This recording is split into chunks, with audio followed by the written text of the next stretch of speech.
확신의 삶, 인도. 누구의 인도를 받느냐? 인생에 있어서 누구를 만나고, 누구와 교제하고, 누구와 함께 하느냐, 누구의 지도를 받고, 누구의 인도를 받느냐가 중요하다. 사람들이 훌륭한 스승, 유능한 코치, 탁월한 지도자를 찾는 이유가 바로 여기에 있다. 정크 아트란 말을 들어보았는가? 폐품으로 만든 예술이란 뜻인데 버려진 폐품을 소재로 하여 예술 작품으로 탄생시키는 것이다. 대표적으로 피카소의 황소머리를 들 수 있다. 산책 중이던 피카소가 길가에 버려진 자전거를 주워다가 핸들 부분으로 만든 작품이 그 유명한 황소머리다. 명장 피카소의 손을 거친 이 폐물 자전거가 수백억 원을 호가하는 예술 작품으로 다시 태어나게 되었다. 아무리 좋은 문전옥답도 게으른 사람의 수중에 들어가면 얼마 가지 않아 묵정밭으로 변하고, 묵정밭도 부지런한 사람을 만나면 옥토가 된다. 우리 인생도 마찬가지다. 섬기기를 잘하는 아름다운 믿음을 가진 사람을 가까이 하면 잘 섬기는 아름다운 믿음을 갖게 되고, 기도 생활을 깊이 하는 사람과 교제를 하면 기도 생활에 집중하게 된다. 예배를 소중히 여기는 사람과 함께 하면 예배를 소중히 여기는 사람이 되고, 감사가 습관인 사람과 함께 하면 나도 그런 사람이 된다. 인간은 관계적인 존재이기 때문이다. 그래서 요즘 강조되고 있는 것이 소속감이다. 소속감이 그 사람을 결정하기 때문이다. 자주 만나고 만나서 교제하고 그렇게 함께 생활을 하다 보면 자연스럽게 영향을 받게 되는 것이다. 그래서 신앙생활에서도 이 점을 아주 강조한다.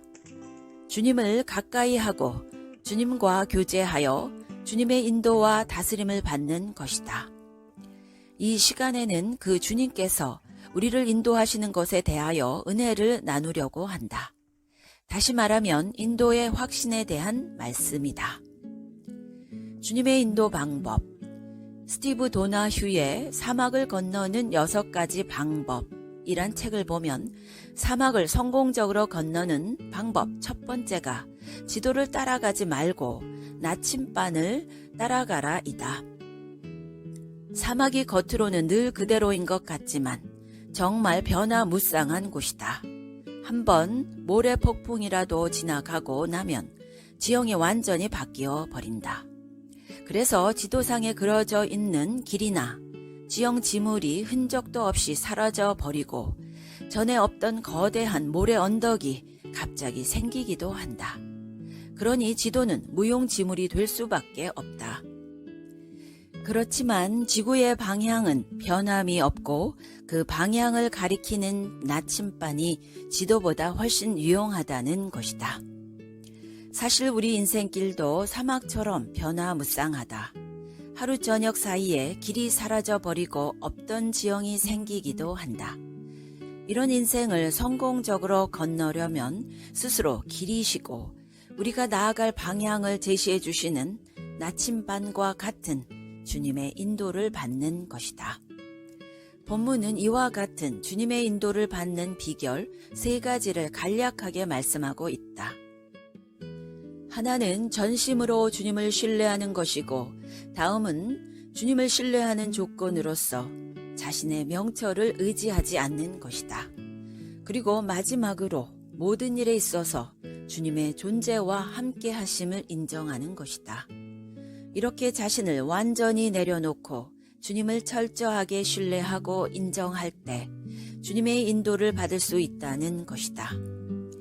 문제는 우리가 어떻게 주님의 인도를 확인하고 확신할 수 있느냐다. 중요한 것은 주님께서 우리를 인도하고 계심에도 불구하고 우리가 그것을 주님의 인도로 확신하지 못한 것이다.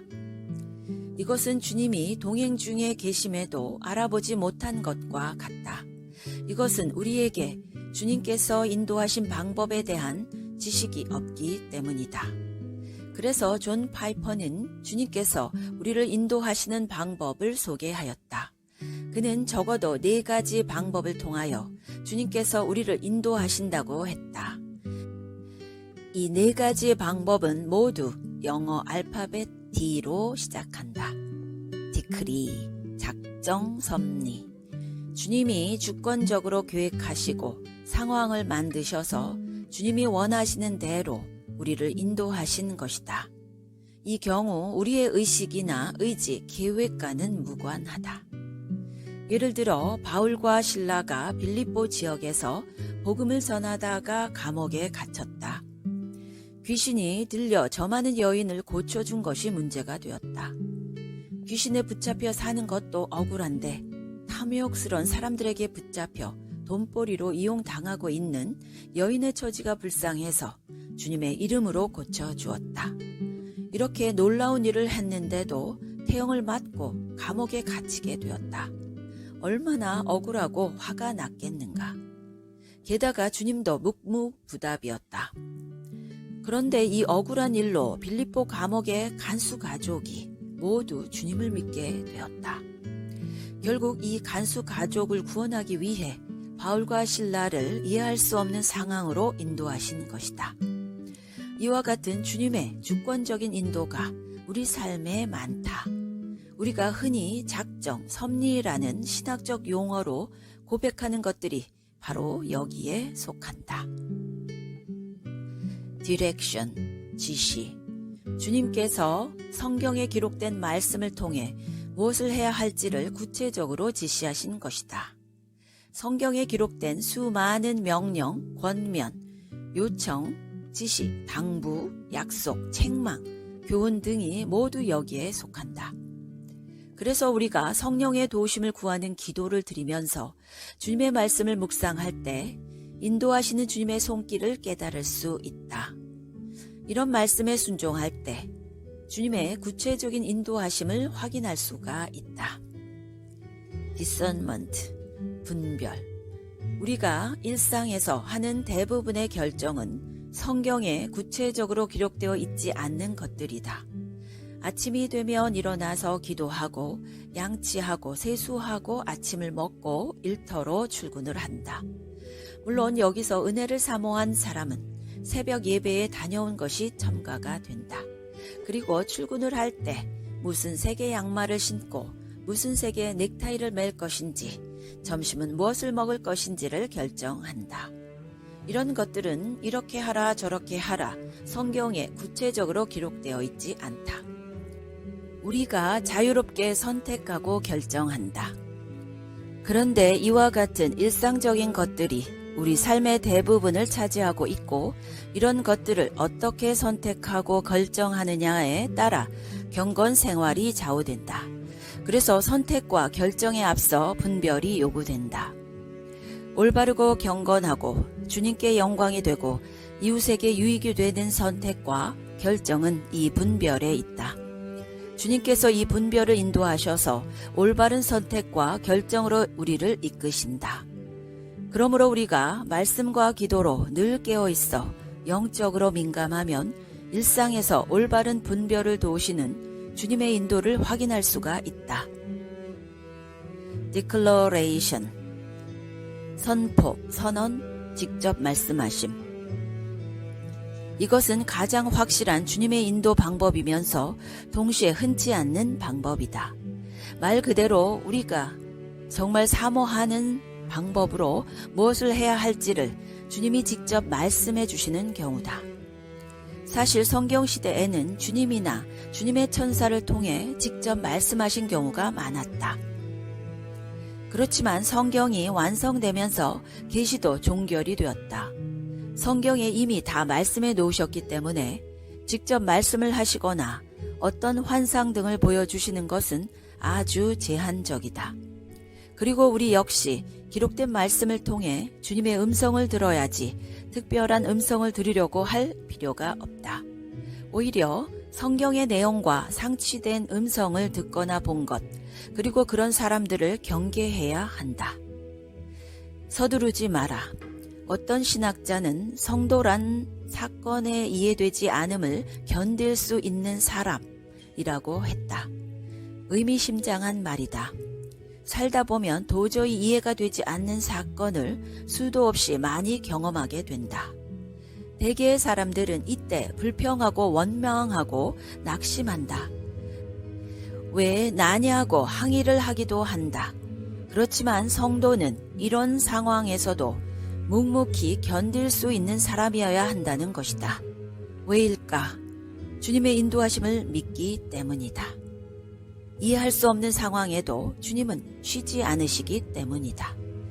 그래서 지금은 알 수 없고 이해할 수도 없지만 믿고 따르다 보면 언젠가는 깨달을 날이 있겠지 하고 기다리는 것이다.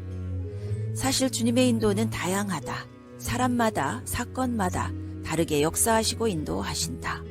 성경에서도 확인할 수 있지만 기다리지 못하고 자기 생각과 판단에 의하여 서두르다가 낭패를 당한 경우가 많다. 아브라함과 사라가 대표적인 예다. 기다리지 못하고 서두르다가 이스마엘을 낳게 되었고 그 결과 오늘날까지도 심각한 영향을 끼치고 있다. 그래서 서두르면 이스마엘이 태어나고 기다리면 약속의 자녀 이삭이 태어난다는 말이 있다.